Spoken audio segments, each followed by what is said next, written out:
Woke up one morning, went down to Juvenile room, and he wasn't there.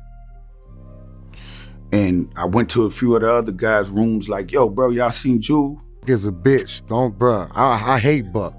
I hate Young Buck, fam. Buck is a bitch-ass nigga, so we ain't gonna talk about Buck. In the early 2000s, when Southern rap was still seen as the low ground of American hip-hop, Juvenile stepped out of New Orleans and forced the entire industry to look his way. His music was not just entertainment, it was a way of life, the bread and butter of the entire Cash Money Records empire. Throughout his career, Juvenile never went looking for enemies. He did not use hatred to keep his name in the headlines. But there are grudges that do not need diss tracks because they go far beyond rap from the very beginning. This is not a story about a single feud. This is a long list, names crossed out, ungrateful people, those who stabbed him in the back, and those who pulled him into a dirty financial trap. So who is that name? And what turned a quiet private artist into someone willing to say the word hate without hesitation? The first name is where everything began. Young Buck, a feud without reconciliation. In the early 2000s, hip-hop was clearly shifting direction. New York no longer held a monopoly on the voice of the culture. Los Angeles was no longer the only destination for the dream. From the South, a new wave rose up rougher, more real and strong enough to force the entire country to listen. Southern rap was no longer standing on the sidelines. It walked straight into the center. And at that moment, Juvenile was one of the names standing at the very top of the South. Back then, Juvenile was not only thinking about himself. In rare conversations about that period, people mention a bigger ambition: to take Southern rap further as far as New York once did, as far as LA once did. Not to compete, but to be recognized as an equal.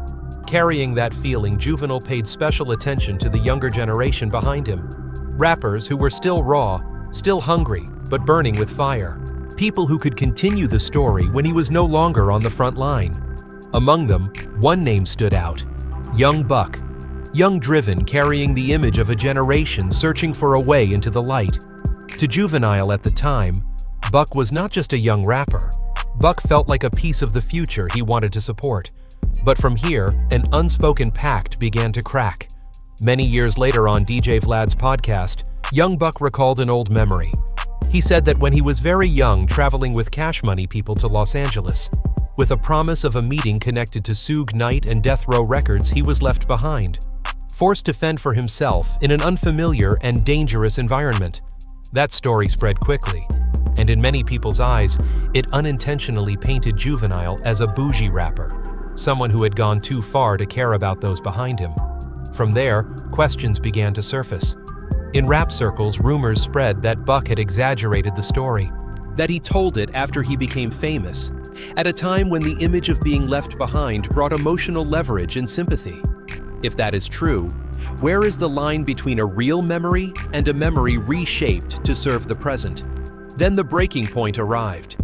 When asked about Young Buck in another interview, Juvenile did not dodge the question. He cut it off. He spoke bluntly. A raw reaction, unscripted, unedited. That's a stupid motherfucker. No, I hate Buck. I hate Young Buck. We are not talking about Buck. Don't mention that name again. A statement that made the entire room fall silent. And the question still hangs in the air. What does Juvenile hate Young Buck for? For a story told in a way he could not control. For being turned into the man who abandoned someone in a memory he believed was about helping. Or for the moment he realized that once the past becomes public, it no longer belongs to those who lived it. We will have to go deeper into this maze of resentment, because Young Buck is only the first name. Behind him are others who became inseparable parts of the ecosystem surrounding Juvenile. Birdman. The money vacuum called Cash Money. After the massive success of 400 Degreez, Juvenile's position at Cash Money changed completely. He was no longer just a hit artist. He became the revenue engine, the name bringing money into the entire system. Albums sold fast, records spun non-stop, and Southern rap produced its first release that forced the national market to look straight at it. At that moment, if Cash Money was a machine running at full speed, Juvenile was its main engine. But the paradox began here. According to Juvenile later on, despite standing at the center of that storm of success, he never saw clear books, no concrete numbers, no transparent reports. No one told him how many albums actually sold, what his share was, or where the money was going. Every time he asked, the answers were vague, sometimes delayed, sometimes avoided. And the more he asked, the colder the atmosphere became. For Juvenile, this was no longer just about money. It was about trust being lost. When you are the one creating value, but are kept outside the circle of information, the question is no longer, how much am I getting? But where do I stand in the very system I helped build? And at Cash Money, where loyalty was quietly valued, more than transparency, those questions were not welcome. When Juvenile left and filed a lawsuit against the label, public reaction at the time was fairly clear. He was seen as disloyal, as someone who turned his back and stabbed the people who brought him to the top. That image spread fast, and for a long time, the story was almost locked into that frame. But do you really think the truth was that simple? As time passed, other pieces began to surface. In the years that followed, other Cash Money artists left one by one. BG publicly said that he had never received a single royalty check for albums released before 1998. In 2002, BG even accused Birdman of cheating him. Then came Lil Wayne. In 2015, Wayne sued Birdman for $51 million. The accusations were not just about money. They included the failure to provide monthly accounting reports, failure to pay a $1 million escrow, and a lack of transparency in profiting from Drake's career under Young Money Records. Details that when Juvenile spoke up earlier, few people were willing to stop and examine. And then the story flipped. People who once turned their backs on Juvenile began to speak again, saying that maybe he had been right. But another question immediately followed. Was it too late?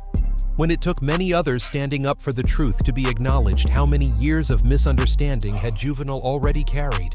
If BG had not spoken, if Lil Wayne had not sued, if other artists had not left one by one, would Juvenile's story have forever been seen as a personal act of betrayal?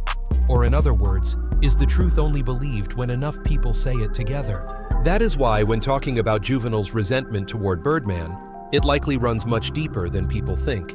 Not just anger over money, but anger over trust, eroded in silence, over standing alone while the entire system turned away. And perhaps the most painful part was not losing money, but the moment of realizing he was right, too early to be heard. And the next name I want to mention is none other than Lil Wayne. Reverse jealousy. I know this name may surprise many people, because in Southern hip-hop memory, Lil Wayne and Juvenile were never spoken of as being on opposite sides. Quite the opposite.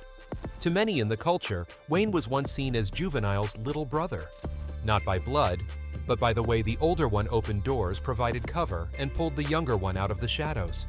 When Juvenile began sensing the lack of transparency from Birdman, his first instinct was not to walk away alone. He looked back, and the first person he thought of was Wayne. If the system was flawed, Juvenile did not want his little brother left inside it alone. That was not strategy. That was the instinct of an older brother. But at that decisive moment, everything split in a different direction. When Juvenile chose to leave, chose to confront Cash Money head on, Wayne did not follow. Wayne stayed, quietly. No loud statements against Juvenile. But he did not stand with him either. Wayne chose Birdman's side on paper, in career operations, and in public image. A silent choice, but clear enough for everyone to understand. For Juvenile, it was not a loud betrayal. It hurt in a different way. It hurt because there was no explanation. It hurt because the person he tried to pull out of danger chose to stay inside the very system. As Wayne continued to rise under the Cash Money roof, as the family image remained intact in the media, Juvenile understood that he was standing alone in this confrontation. From the outside, it is easy to slap a familiar label on the story. Jealousy. The older brother leaves, the younger brother stays and rises. But for those who look closer, the emotion sits elsewhere. It was not jealousy of Wayne's success. It was the wound left by a choice. The choice to stand with Birdman while Juvenile took the harder road, the riskier one, the one fewer people believed in. There is a phrase often repeated in the hip-hop community. It is not jealousy. It is being replaced in silence. For Juvenile, that moment was not just about losing center stage. It was the moment he realized that even the strongest bonds can dissolve with nothing more than a very slight shake of the head. Conflict with the NFL when the story was suddenly pushed forward. There was a moment when Juvenile's story no longer revolved around studios contracts or personal relationships within rap. It moved beyond hip-hop, beyond New Orleans, and collided directly with a much larger power machine, the National Football League. At first glance, many people thought this was just a momentary outburst, an artist upset that his city was not favored enough at a major event. But looking more closely, Juvenile's reaction in the Super Bowl 59 story carried a very different tone. It did not feel like beef, it did not feel like jealousy, and it did not feel like a personal complaint. The context began in 2025, when Super Bowl 59 was held in New Orleans, a city with deep cultural roots, where music is not just entertainment, but a living identity. When the NFL announced Kendrick Lamar as the halftime show performer, controversy erupted immediately. Not because Kendrick was undeserving, but because the host city was New Orleans, and the name most expected from that city was not mentioned.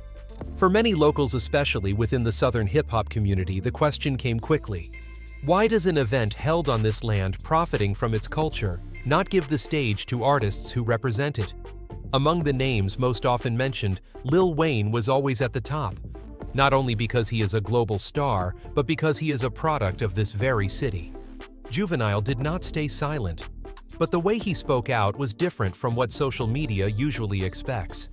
In a widely shared video, he stated clearly that his disappointment was not aimed at any individual on the stage, not Kendrick, not the production team, but the NFL, more specifically Roger Goodell. Juvenile made it clear that his anger was not personal. It was directed at how the NFL operates, how they enter a city, take its atmosphere, imagery, history, and music, and turn all of it into massive profit.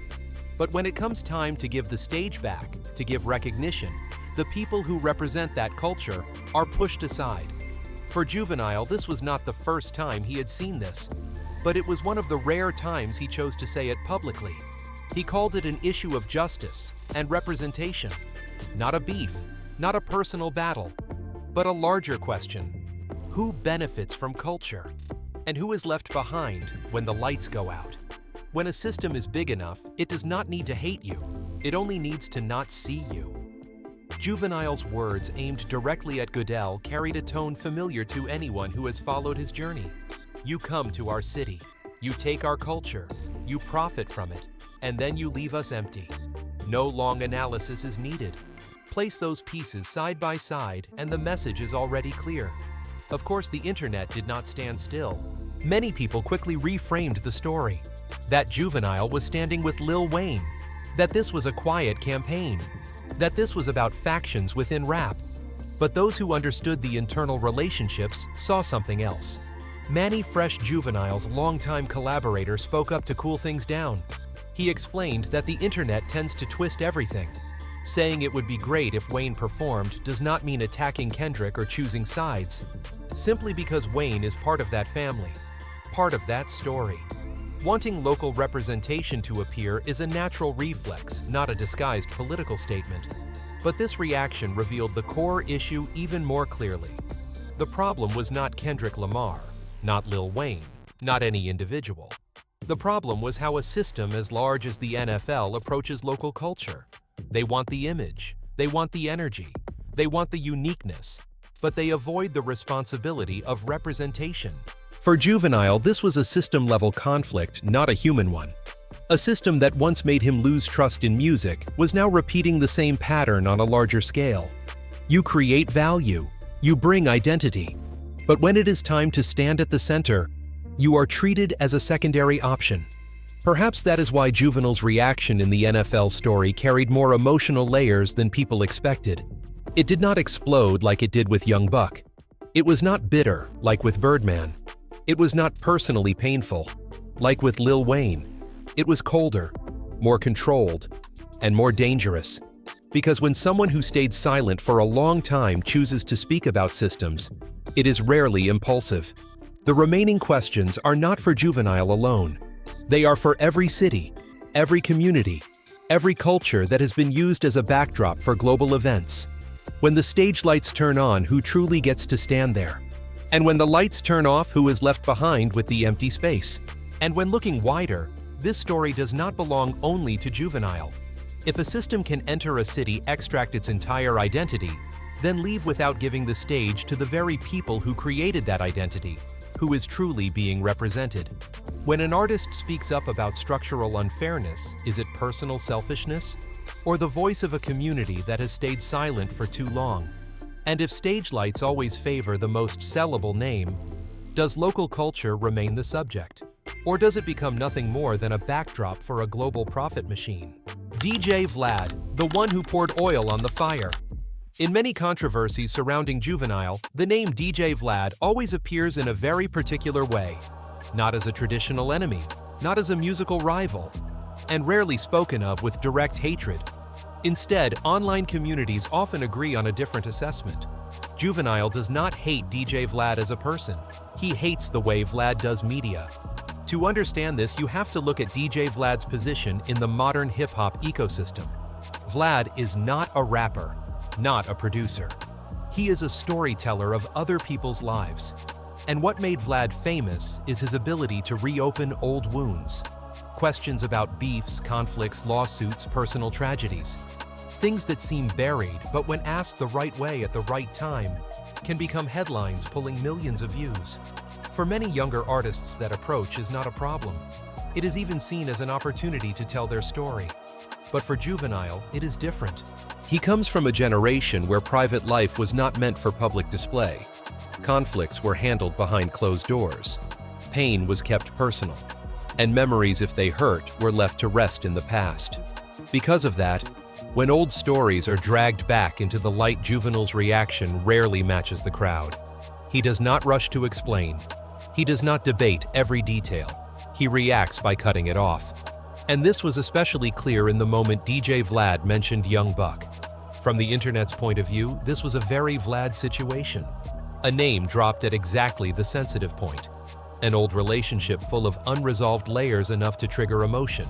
Many believe it was bait, not to clarify the truth, but to test the reaction. And Juvenile's reaction happened exactly as expected. Fast, sharp, with no time to prepare. What stands out is that this outburst did not come with accusations against DJ Vlad. Juvenile did not call Vlad evil. He did not accuse him of making things up.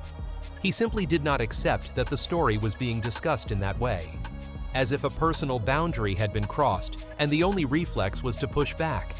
In many widely shared analyses online, one conclusion keeps repeating. Juvenile did not snap because of Young Buck. He snapped because he realized he was being turned into a headline. In that moment, the story no longer belonged to him. It became a media product, a clip, a title. And for Juvenile, that was the hardest thing to accept. Because looking at his entire journey, Juvenile has never been someone who likes to overshare. He does not build his image on pain. He does not use the past to buy sympathy.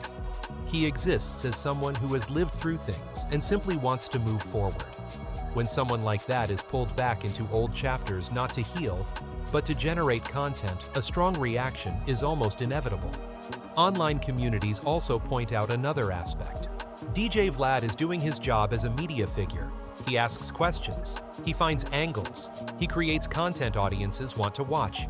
But that very correctness of role clashes directly with artists like Juvenile, someone who does not want his memories recycled, cut up, and consumed at internet speed. There is a clear difference between telling your own story and having it told by someone else. When Juvenile tells it, he controls the pace, the context, the stopping point. When DJ Vlad tells it, the story is structured for views. And that boundary, thin as it is enough to make emotions explode. Many people defend DJ Vlad by saying that if an artist agrees to sit in the interview chair, they must accept tough questions. That is not wrong. But there is also another view. Not every question is harmless, and not every memory should be dug up just because it creates engagement, especially for artists who have endured deep losses and understand the cost of saying too much. For Juvenile, the discomfort is not about being asked, it is about being redefined. When an emotional reaction is clipped, placed into a headline, and spread as entertainment, the original story is distorted. And when he realizes that in real time, a strong reaction becomes almost the only way to regain control. Perhaps that is why the relationship between Juvenile and DJ Vlad should not be called hatred. It feels more like a collision between two worlds. One side is an old-school artist who treats memory as sacred. The other is new media that treats memory as extractable data. No one is entirely wrong, but conflict is unavoidable. And when people say Juvenile hates being turned into content, they are likely touching the core issue. Not hatred of the questioner, but hatred of being pulled under the lights in a way he did not choose. Hatred of a very human reaction being boxed into a one-sided story. The final question is not just for Juvenile or DJ Vlad. It is for everyone living in an era where every moment can become content. When an artist reacts strongly, is it because they are hot-tempered? Or because they have just realized their life story no longer belongs to them? And as media grows more powerful, will the line between storytelling and exploitation still be respected as it once was? Anthony Terrell Jr., the name that is never spoken. There are some names that once mentioned make every conversation stop. No debate, no sides, no need for further detail. For Juvenile, the name Anthony Terrell Jr. carries exactly that weight. Because this is not a professional dispute, not a financial conflict, and not a media misunderstanding. This is the man who caused Juvenile to lose the daughter he loved most in a massacre that tore his life apart forever. Anthony Terrell Jr. was the person responsible for the murder that took the life of Juvenile's young daughter, an innocent child, a life that Juvenile almost never speaks about publicly, not because he did not love her, but because he loved her too much to turn it into words. For him, this is not a loss to be retold. It is a void that exists every day in silence. So when it is said that this is the name, Juvenile swore he would never forgive, it must be understood very clearly what that means. Not words spoken in anger, not a statement for the media, but the final boundary of a man who had something taken from him that can never be replaced. Juvenile believes that the person responsible for that tragedy had to pay under the law, and justice was carried out. But forgiveness for him is impossible. What stands out is that Juvenile has never exploited this story. No long interviews, no rap verses laying it all out, no use of pain to build the image of a grieving father. In a world where personal tragedy is often turned into content, Juvenile's silence is unusual. But it is precisely that silence that makes the hip-hop community understand that this is forbidden ground. A pain not meant for curiosity, not meant for analysis, and certainly not meant for consumption. People close to Juvenile have said that after this tragedy, he changed permanently. Not in a loud way, but by retreating inward, sharing less, allowing others less access to his personal life, as if he had learned a very expensive lesson. That some things once lost cannot be protected by words, only by drawing boundaries. Among all the feuds attached to Juvenile, Anthony Terrell Jr. should never be placed on the same line. With Young Buck, it was an emotional reaction. With Birdman, it was resistance to a system. With the media, it was a conflict of values. Here, this is the pure tragedy of a father. No arguments, no weighing of both sides, only a truth that cannot be reversed. Some outsiders ask whether refusing to forgive traps Juvenile in pain. But that question usually comes from people who have never stood before a similar loss. For Juvenile, not forgiving is not holding on to hatred. It is how he protects the memory of his daughter, refusing to let it be diluted by empty advice about letting go. And perhaps here the story moves beyond Juvenile. It touches a larger human question: whether every pain must be resolved through forgiveness, or whether there are wounds that only need to be respected, kept silent, and left exactly where they are. When someone loses a child, they loved more than themselves. Do we have the right to demand that they forgive in order to move forward? Is every silence an act of avoidance? Or is it sometimes the strongest way to protect pain, the ending of a legend? When all the pieces are put together, from Young Buck Birdman, Lil Wayne, DJ Vlad, and even the NFL online communities gradually arrive at a fairly shared conclusion about Juvenile. Juvenile is not an aggressive person. He does not go looking for beef. He does not use hatred to keep his name in headlines. And he is certainly not someone who enjoys living in conflict.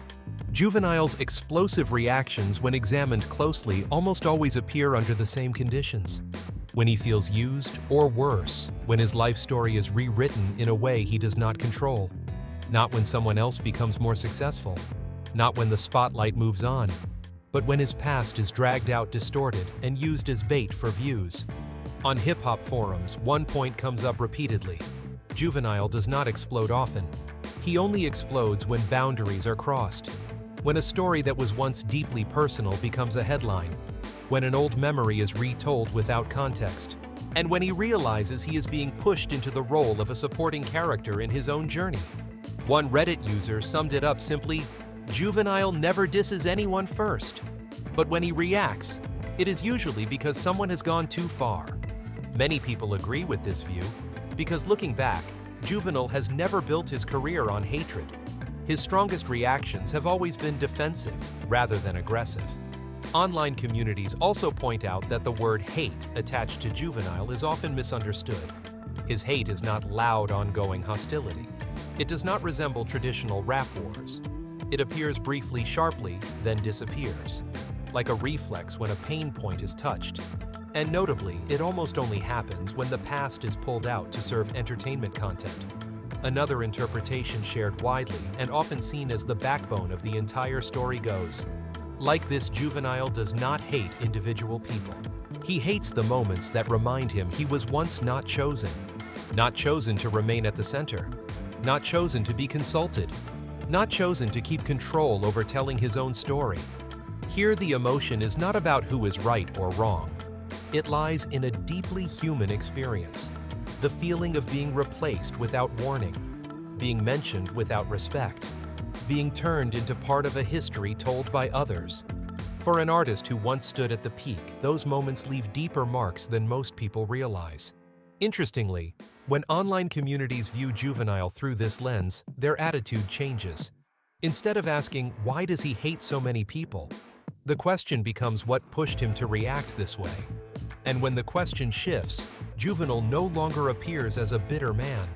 He appears as someone who has been pushed to the margins many times and now only has enough patience left to defend his final boundaries. Perhaps that is why, after everything, many conclude that Juvenile does not live by hatred. He lives by memory. And when that memory is violated, reaction is not a choice. It is almost unavoidable. So in your view, among all the names that have appeared, who is the one Juvenile hates the most? Leave your comment below. We encourage viewers to approach the content with an open mind, critical thinking, and to always cross-reference with multiple sources in order to form their own perspective. That's the reality of the game. Fame always comes with a price. If you vibe with the content and want the real uncut stories, go ahead and smash that like button and subscribe to the Black Vault.